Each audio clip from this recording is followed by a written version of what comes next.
Hello and welcome to the FleeceFolk Diary. My name is Azra and you can find me on Instagram and Ravelry as the Duchess of Sussex. I've locked myself in a room so that I can be getting on with this really quick, hopefully punchy diary entry as soon as possible. I thought I'd do a roundup of most of my September makes, some of the things I've withheld just because I don't want it to be, want it to take ages. So this will mainly be focused on knitting. I thought I'd do a September roundup and October making plans. I think when I last did an update on all my knitting stuff, my main knit still is the cat knit pullover. And I'll show you, I'll just get on with it, shall I? I'll show you how I'm going with that. This is my newest hack. This is, when you buy duvets and bed sheets, they usually come in that sort of cuboid shape. And it's in this sort of dust cover. I've just been using these as project bags. Honestly, if I snipped into this and pulled out a bit or threaded through a drawstring, this would cinch up as well. I do have plans to make the pucker project bag by my mate Shawn in Melbourne. You will find her on Instagram, and she does have a podcast called The Obsessive Maker. She does lovely stuff, and she's just an all-round lovely person. So I do encourage you to go support her. Here she is. I don't know what possessed me to cast on and off. Or have I just done it the wrong way? Anyway, yoke, still looking glorious. I've been knitting on this every night. And one thing with my ribbing is that, sorry, my glass glare is annoying me too. One thing with my ribbing is I find that I will rib on the right side, with right side facing. And I'll look at it later and go, oh, the ribbing on the wrong side is so much neater. So this time, because this is a commission, I actually did a little short row turn and I'm ribbing on the wrong side. But I think for this make, the ribbing on my right side is neater. I can't win, so I'm just going with it. I'm ready to do the tubular bind off on this. I just have to do the 2 rows to set up for that. And I need another set of needles and a lot of patience because this is a billion stitches on this, because it is a 4-ply project on 2.25mm needles. I don't know what that is in a US size. Oh, I do. It is a US 1, I think. So that's gonna be me. That is still my main priority because I've been knitting on it for months and I just feel like it's so unfair because the weather is heating up and I feel like I do owe her this. Soon she's in Melbourne, so I have hope that she'll be able to get at least one wear of it before we hit December. If you don't know, Melbourne is known for having, 4 seasons in one day, so I'm sure that will get done. The main thing that has distracted me from my catnip pullover is on me right now. This is my Jaunty shawl. And Jaunty was released last Thursday. I'm filming this on the Wednesday following that. And I finished this about 2 days ago. I actually ran into somebody at a festival or gathering and she asked me if I was a test knitter for this pattern. She said, because it didn't come out that long ago. I said, yes, I do have an obsessive personality. I'm in love with this Jaunty and I'm planning, I was watching Andrea, there's a Jaunty shawl by Andrea Mowry. And Andrea was at some festival recently, a couple months ago, and she was knitting this on video. And I told myself, I could tell that she was knitting from Handspun. And I told myself that I'm gonna sort of be really obsessively looking at my emails for the release. And when she released it, I was just like, oh, I think she did a pre-release announcement, and I told myself I want like 20 of these. And I can see after knitting one, I think this is going to become like a forever pattern. I will go back to this time and time again.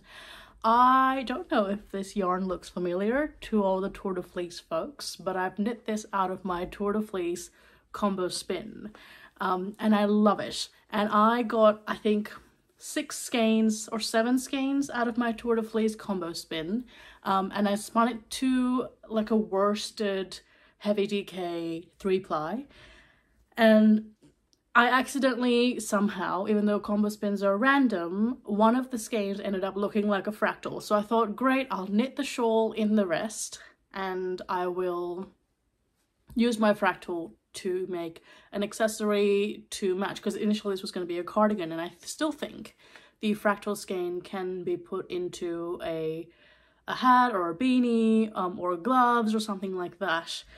This used up just about 4 skeins. She recommends knitting to the halfway mark, so it's knit from end to end, and that's not a spoiler of the pattern. Sorry, I am unwell, and I thought I'd record something before, you know, my voice gets unfathomably sexy. So it's knit from end to end, and she says she recommends weighing your I was gonna say raw material. Weigh your yarn and knit until you use up about 45% of it, and then start the decreases, just to account for differences in gauge and things like that. So this is in half fisherman's rib, which I also love. I've knit her Harlow most recently. That's in a brioche. But I always forget how much and how fun half fisherman's rib is, because I think it's half fisherman's because every other row, if you're knitting it flat, is a knit row. So it sort of just keeps you going. It's kind of like, you know, eating popcorn. So you have these sort of slender knit rows that pop out on the right side, but I also love the wrong side. It's got these sort of, they're like chunkier, more bodacious ribbing. I don't know. So I think it's reversible. I can't tell where I've woven in the ends, which is a wonder. And I didn't realize how dark my house was until I was knitting this outside, and I could see all the different shades of it. And it's really fun because, you know, I love a good story. When I look at this outside, I can tell all the different braids that went into the combo spin. So every time I hit these light pink rows, that is the handmade by Catkin in the colorway Hephaestus, and this is in the Corriedale base that it is dyed on. I love Hephaestus from her. I spoke to her recently at a Regency fair, and she said it's actually one of her favorite colorways to dye up. And I did buy Hephaestus in another base. So I think one of my traditions with her collection might be to buy Hephaestus in every base that she brings it out in. For my Harlow flip, it was Hephaestus in the Finn base, I think. But that's Hephaestus I can see there. The rest of it is mostly Marina Skewers braids, and 2 from Cat and Sparrow in her Shakespearean Love. So every time I get a bright red that sort of screams at me, that's Shakespearean Love. And I know that there's some blue in here, and that's Blue Shift by Marina. Anyway, I feel like I can't say enough about it. You can knit this in any size with any yarn you have, so it's a really versatile pattern. I think Andrea also spoke about how that's what she was going for with this, and even though it's a simple pattern, it's a very useful one to have in your stash. Of course, there are free versions of this. I think Drops Designs just dropped their newest winter collection, and I did spot a kind of fisherman's ribby scarflet if you are after a free pattern alternative, but I'm happy to support Andrea, and I love this pattern. And I can wear it so many ways. So I had it sort of like this. It's probably the warmest and biggest shawl I own at the moment. You can also tie it together. I guess what I've knitted is really a wrap. And I soaked it in the Eucalan Jasmine, which is one of my favorite wool washes. You know, if you're treating yourself, you can absolutely wash wool in a little bit of dish soap even, I think. Oh, I wonder. Yes. Oh my god. I'm Claire from Outlander. Someone sing the Skyboat song. I'm gonna go touch some random rocks at a park. Wait. Okay, I'm gonna do the rest of the video like this. I'm sorry if this is annoying. But yeah, I have plenty of the yarn left over. One thing about the half fisherman's rib is that it's also quite forgiving. There are definitely some... I'm sorry, I'm like a parrot that's been given a mirror. I can't stop looking. Okay, anyway, I completely recommend it. One thing about half fisherman's rib is that it's very forgiving with thick and thin yarn. You know, I've got some kind of DK-ish bits, I've got some worsted bits, I've got some, you know, variation, and it's been lovely. So that's most of September. I got some weaving done. I've been doing a lot of spinning. I've been doing a lot of fleece sampling. Because the sun is out, and that means that I can wash a lot of my fleeces that I've accumulated through autumn and winter. More importantly, get it dry.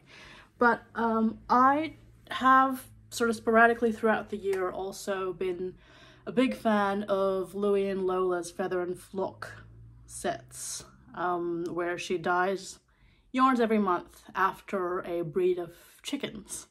And this was... Oh, it's been impaled.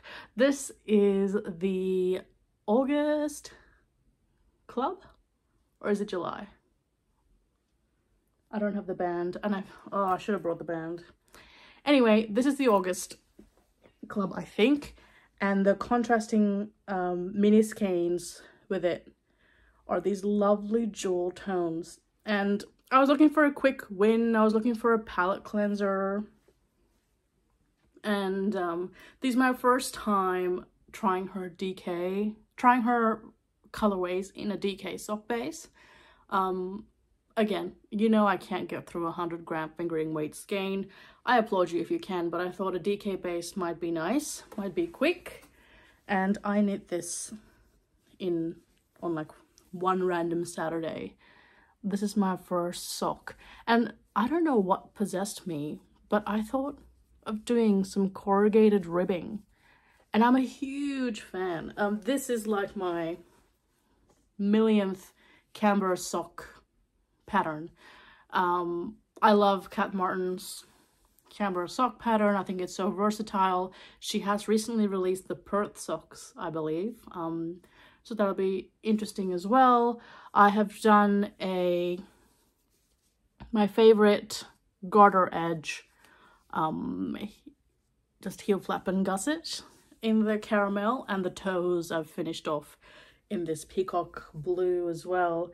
I think the striping started becoming a bit more pronounced after I've picked up for the heel, but I really don't mind it. I quite like this color. It is a little snug. I think I've gotten excited for every single camber sock pattern that I've made, because I haven't recorded in my Ravelry, which I do try to keep up to date with the projects I have going. But I haven't written down which side I've knitted. And I think because the corrugated ribbing can be a little stiff, I cast on with the old Norwegian cast on, or the twisted German cast on. It's really quite stretchy. Because of that, I can get my foot in it. But note to self, next time, cast on the next size up. Not gonna tell you how many stitches that is, because I feel like that'll be giving the pattern away. But a big fan of this. Anyway, this brings me to October, because October is full of a whole bunch of knit-alongs. I don't know how or why, but my main plan for October is to finish the cat knit pullover, wash it, block it, send it to my lovely friend who has, who's, I think now I consider a friend, who can hopefully get one wear out of it, optimistically. I hope Melbourne stays cold for that sake. Finished that, and I didn't think I would join Socktober, but I think I will, because I'm gonna use Socktober as a way of getting some Christmas gifts out of the way. I'm going to join the Lupine Wool Co.'s Socktober MKAL. She's got a podcast here as well, but Lupine Wool is a yarn store in New Zealand. I love the range that they stock. I love her podcast. But whips are welcome. So the second sock to this will definitely become a part of that. The other is a gift knit, and I hope this person doesn't watch my podcast. I think it's unlikely. Knowing my luck, this might be the one episode they tune into, but anyway. This needs to be ripped back. This is, you know, too huge of an ankle for the receiver. I knit the Duke a pair of socks using the West Yorkshire Spinners signature 4-ply, and this is the colorway Mallard. And the Duke is somebody that will spend winter in short sleeve t-shirts and shorts, so I didn't think that he would wear wool socks, but there were several instances where he opted for these, so I was really happy with that. But I think I'm going to, for Christmas, knit his father a matching pair so they can have father-son socks. I think that'll be really cute. So that's definitely entering Socktober as well. I always have a sock on the go, so it's not, you know, a difficult thing for me to participate in, but those two are my modest entries to Socktober, and I hope you'll hold me accountable for that. This shawl is very warm. I'm heating up a little bit. That's Socktober. And then, because, you know, we didn't all fall out of coconut tree and we all exist in the context, I am, for the third time, going to attempt a Stephen West MKAL, which is every October he releases a shawl pattern, and he releases, it's a mystery knit-along, which is what I think the MKAL stands for. Every October he releases a bit of the shawl pattern per week, and it's accompanied by lovely tutorials on YouTube, so it's easy to follow along. It's always something, so he just knocks it out of the park. Like, even years where I've done this twice before now, even years where I've attempted and then given up because it either didn't fit my knitting lineup at the time, or I didn't love the colors I chose in the pattern that it ended up in, or the pattern was too busy. Even then, I really enjoy his creativity, and I love watching his tutorials. He's just so lovely. And I think he's such a risk taker, and I think that's so rare these days. Anyway, I love and appreciate Stephen West. My issue this year is that I can't pick my 4 colors. So this one is the Mystery MKAL, and I was in Europe when he released the sort of info and sort of color choices and the number of skeins, like sort of the basic info about the pattern. And I was finally sharing, you know, the appropriate time zone to tune into it pretty much live, which was rare because I live in Australia and, you know, our times are flipped. But it is getting released tomorrow. The pattern itself is getting released tomorrow. And this year he said to choose 4 colors that, I guess, work together. And his theme of, like, choosing a crescendo really spoke to me. So I've chosen something. Well, I've chosen a few skeins that are contenders. And my trick for getting through a Stephen West MKAL this year, because I failed twice, I'm hoping third time's the charm. I guess I believe in that. But the other is to find colors that aren't too contrasty. I feel like Stephen opts for contrast to really accentuate the accents and embellishments that he puts in, but I don't think that fits my wardrobe. So this year my trick, or to fool myself into keeping at it, even if I don't gravitate towards a pattern because it's gonna come out piecemeal, is to find colors that are so cohesive together that it's not gonna be too loud even when it contrasts. So I have a whole basket of choices, but as far as music goes, I think we're opting for some kind of pop princess vibes, which is not really the kind of music I listen to. Well, I think this is. Anyway, so I've had these skeins lying on my coffee table for the good part of, I don't know, 3 weeks. So every time I walk by, I'm analyzing it.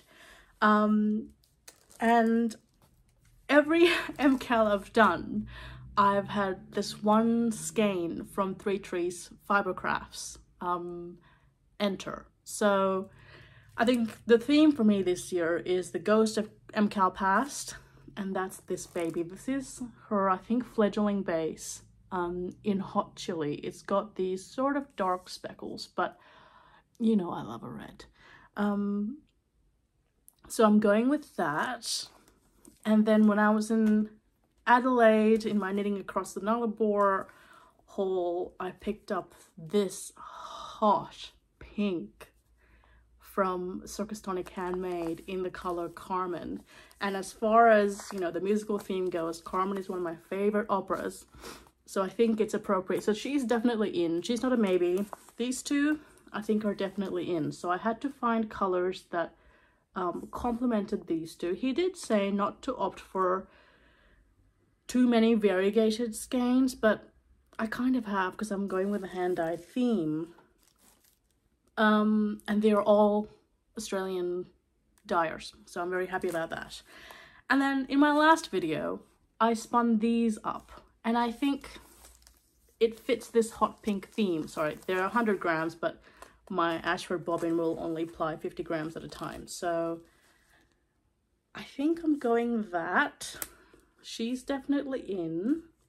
And then it's that 4th color that I've really been struggling with. I think to avoid too heavy a contrast, I'm trying to find something in the 4th position that matches the 1st.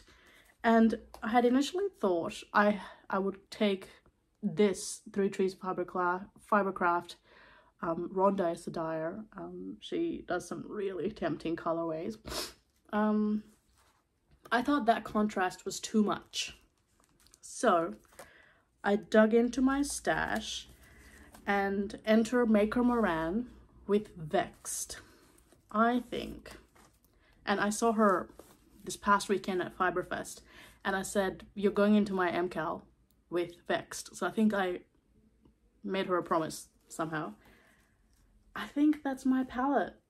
I think, okay? But then I was at her stall and she had the audacity to have this in the mix. This is her soft sock 4-ply base. It's 75/25 merino, superwash merino to nylon, and it's in the colorway Rusted. But what's cool about this is somewhere, I haven't unwound this, she has an accent of like olive green. I think there, can you see that? But again, I think that's too contrasty. So I think it'll be one Maker Moran in here. So, but then I went into my stash, my never-ending stash, and I have a green tea yarns, sorry, in the Helena Gummoth #1. This is in her Darjeeling sock base. I thought that would fit this sort of red crescendo. Okay, I think I've decided actually. This is fabulous. Ugh, yarn barf.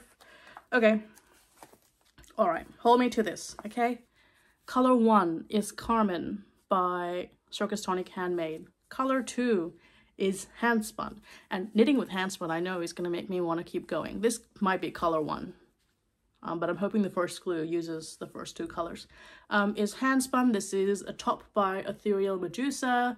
It is a mix of Corridel, Cheviot, and Bond Merino. This is dyed by Cat and Sparrow in the colorway Poppy Passion. She has she has a few more Percy tops that are hand dyed on her website, so go check her out. Melbourne City Dye Works also has a few Ethereal Medusa tops dyed up, so go check that out. They will also be at Pakenham, I believe, which is this weekend if you're in Melbourne. Go check them out. Color 3 is going to be The Ghost of MKAL Past, Hot Chili by 3 Trees Fibercraft. That is barfing at me. Let me just hide it. Color 4, Maker Moran in Vexed. Haha. Oh yeah, okay, I'm happy with that, because see, these two kind of will blend together, I think. There's nothing that's... I feel like if I threw a black and white filter at this, the color values won't be too strained from each other. All right, so that's what I'm gonna do. I initially thought I might run like an Anxious Pal MKAL Cal where we start it a week after everything's released, just so you could have a look at the first clue, but I think I'm going straight in, because even seeing the word anxious makes me anxious, so, you know, why make that contagious? Anyway, I think that's it for a quick up. I'm gonna take this off. She is warm. She's beautiful. I mean, the wingspan is longer than mine. But the other thing that I'm keeping space for, that I'm holding space for in September is Andrea Mowry said that people have been asking her for a spin and knit for the Jaunty. And I did a little poll on my Instagram. If you don't have me on Instagram, please go follow me at Duchess of Sussex. I am active on there the most. I kind of live there. But my notifications are off, so if I don't respond to you as soon as possible, that is why. I did a poll of 2 handspun that I already have. Let me grab it. Okay, I did this, my gourd themed, this is my first, no, yes, it's my first combo spin ever, or is it my second? I don't know. I haven't done that many combo spins. I did one, hooked. It's very thick and thin, and it's really random. I don't think it's gonna come out very combo at all. You're gonna see kind of like patches of gradients. I have quite a bit of yardage in this, because I think I put in like 5.5 or 6 braids into it. I definitely do want a garment in this, and I do love the colors. I was inspired by my trip to the US in 2023, and I went during the fall, and there were gourds everywhere. I walked into Trader Joe's and I was just like, oh my god, they weren't kidding. Like, it was pumpkin spice season.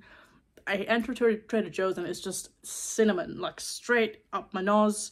And I loved all the colors, all the displays, so definitely my, you know, color wheelhouse. But I don't know, it is going to go into a shawl. It might be another traveler, not sure.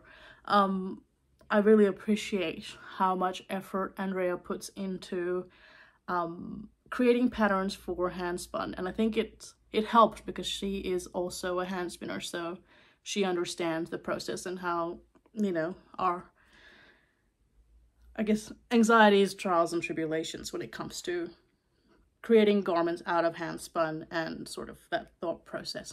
So I thought, okay, I could do a gigantic shawl in this. I knit my current Jaunty on 3.75mm needles.